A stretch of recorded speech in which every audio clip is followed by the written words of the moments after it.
dag ved vi, at mulighederne ved alternativ energiforsyning er et vigtigt emne, som ikke kun regeringen og økonomien skal fokusere sig på for at skabe et rent og trygt miljø for vores fremtid. Danmark kan være stolt af at være progressiv på dette område. Ved hjælp af vindmøller, vandkraft og solcelleanlæg producerer vi allerede mere energi fra vedvarende energiressourcer end de fleste andre europæiske lande. Frem til 2050 vil vi opnå ikke mindre end 100%. Hvis du vil hjælpe med at opnå dette mål og samtidig blive mere uafhængig af stigende energipriser, kan du selv producere energi på dit tag. Det er lettere end du tror. Det tager kun få klik på nettet og et telefonopkald. energyroof.dk hjælper dig med at komme i gang.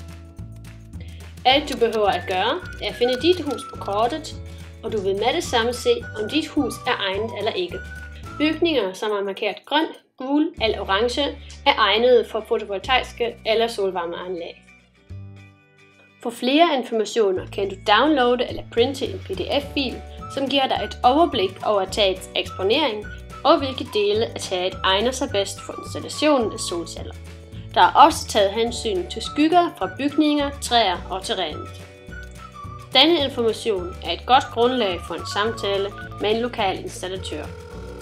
Ved hjælp af PDF-filen kan han meget hurtigere identificere de steder på taget, som er egnede for brug af solceller og lave en hurtig udkast på dit solcelleanlæg.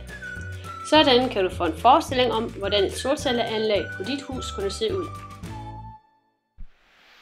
Senere vil han give dig et detaljeret tilbud med en beregning af den økonomiske effektivitet, som baserer på størrelsen af og energiforbruget i din husholdning. Efter du har lavet kontrakten med installatøren, kan du læne dig tilbage og slappe af. Dit arbejde er gjort. Installatøren leverer og monterer dit solcelleanlæg. Du reducerer nu dine energiomkostninger og beskytter vores miljø. Godt for dig og godt for de efterfølgende generationer. Når mange mennesker tager mange små skridt, kan de forandre verdens ansigt. Vær en del af bevægelsen.